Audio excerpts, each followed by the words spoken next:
take care of all the situations which Devangan considers. But ultimately, the question whether one driving license is sufficient for driving all categories of vehicles would be a vexed question. You have to very carefully get into it. Somewhere this overlapping seemed to have been missed by the form as well as the section 10. That's what seemed to have driven us into this problem. So I think section 3, which talks about effective driving license, means maybe a driving license effective for the purpose of the particular category of vehicle in question.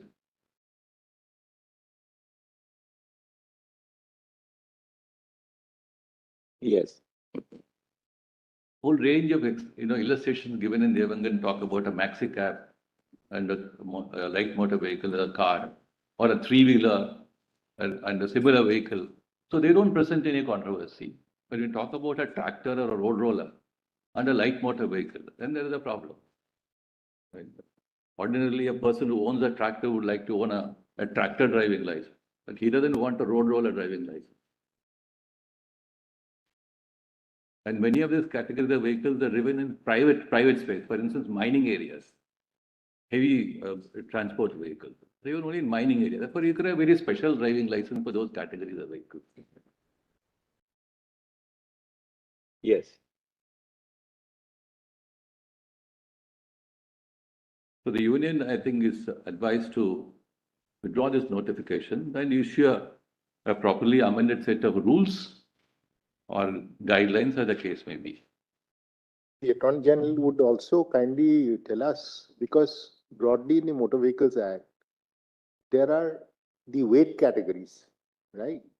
When you talk about the light motor vehicles, up till a particular weight category, you are looking at certain kinds of vehicles, and a holder of a LMB license can drive. That's right.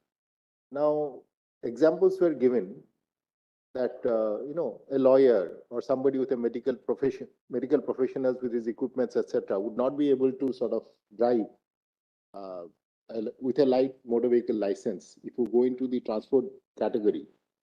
And the categorization of transport vehicles into heavy and medium category will also have its implications. That's true. So it can't be so easily said that because you hold a light motor vehicle license, you would not be able to drive a vehicle which is otherwise also carrying goods. But you're also right. But that will be a process of testing and then granting a license. But your notification has stood the test of time also.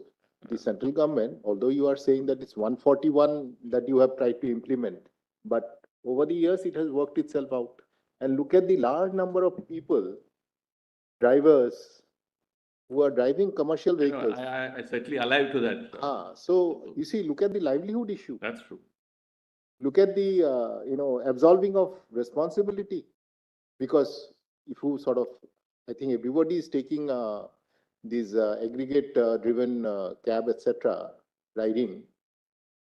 Perhaps most of the drivers are of holding anything. I was given all that data. I looked into it, and it's a very, very important dimension to be taken. You have we can't ignore the larger picture there. Exactly.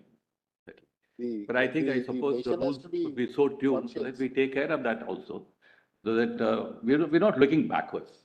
So that is no, certainly, but these implications, at least in the consideration, not necessarily of the insurance company, but for the country, I think these implications should have a consideration. Absolutely.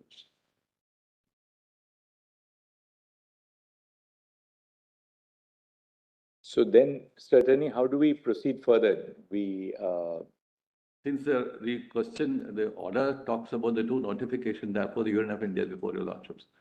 Otherwise, your view is that Devangan missed critical portions of the statute which were not brought to the attention of the court. Right.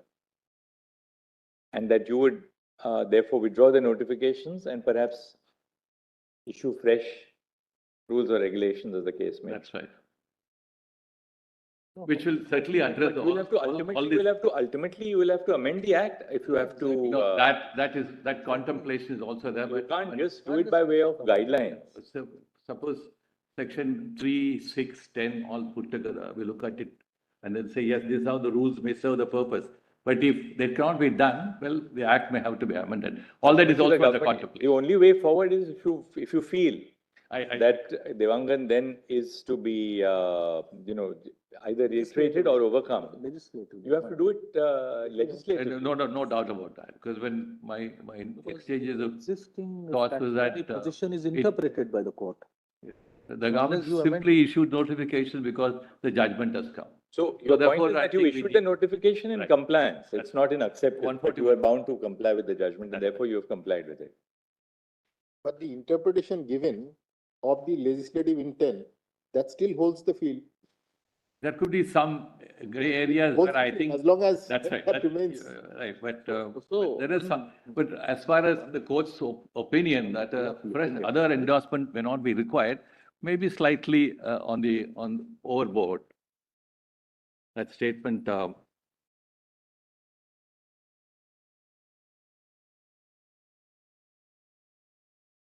If the existing, now Devangan has held the field for a while, right? That has Yes, interpreted the provisions of the law.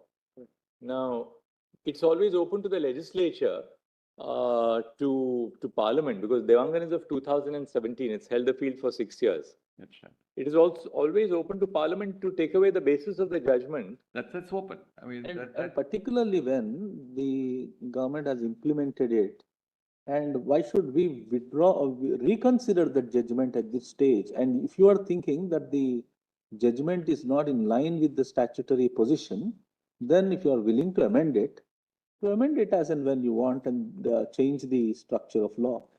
For us to, why should we? no, that you'll not know that process. The thought process already set in motion. But the question is today, what should happen to the notifications and all? Have you said in your note that the government has set in motion a change in the law or to review the entire position of law? Because, this is really, this case doesn't raise a constitutional issue. It raises a pure statutory issue. I understand that. But the question posed to the AG was only how would you look at the notifications, and then the notification to endorse the view taken in the judgment. No, what we were wondering was that the government can, in the Ministry of Road Transport and Highways and even otherwise, can take a note of whether this interpretation, the consequence of that interpretation is correct or otherwise. If you feel that no, Devangan is wrong and therefore it has to be overruled, you can make suitable amendments to the law to put the matter beyond doubt.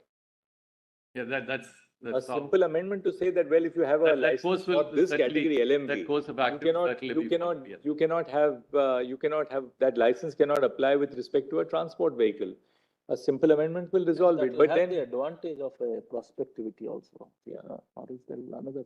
I know that course of action is certainly open to the government, but that may then also not cause hardship to existing compensation claims which have been submitted. on that I'm very clear. It should not have any absenting. Those people who have made compensation certainly, claims certainly. on the basis of Devangan's judgment. We are very clear on that. I don't think that issue should be reopened at all. Also, the impact that on is where it is people, on the impact on people. I mean, there may be lakhs of drivers across the country who are today engaged in driving commercial vehicles on the basis of the judgment in Devangan. Now, they will be completely put out of their livelihood, So, therefore, the and government therefore, doesn't this want. is not just, Mr. Attorney, this is not just a question of interpreting law. It's also a question of the social impact of the law. And you may have to balance a road safety on the one hand with the social purpose of the law.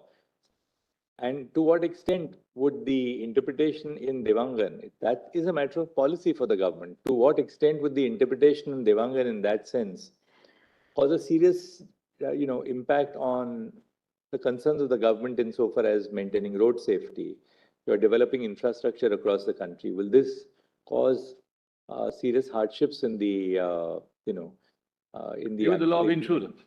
So, I mean, we can't decide issues of social policy in the constitution bench. We have to go strictly by law. But we are just wondering whether it would be really, in that sense, wise to decide the question of law on a judgment which has held the field now for 6 years. Parliament, the government, and then Parliament can also review what is the actual impact of the implementation of this law. 6 years the law has been implemented. Yes. The insurance companies have one angle that, look, we should not be made to pay to take this liability at all. But the government can also take a call on what is the actual impact of the implementation of the law on the ground over the last 6 years. If the consequences are such that it does not pose any grave danger to road safety and protects, the right to livelihood, etc., or you may have some modifications in the future. Give some provision that, well, in the next 5 years or something like that, you must bring your licenses in conformity. You have like a sunset clause. So you may have a variety of options open to you, which we as a court don't have open to us. True. There's another.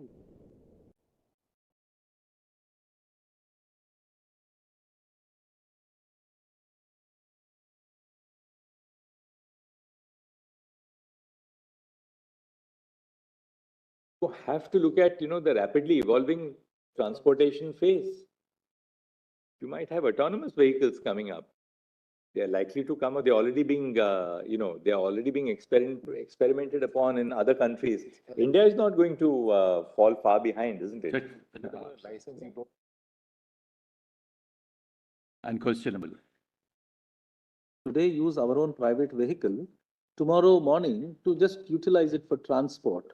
So that is permissible today by a person who owns a car without going in and then taking another license for transport, when you can put your, like in Rapido also.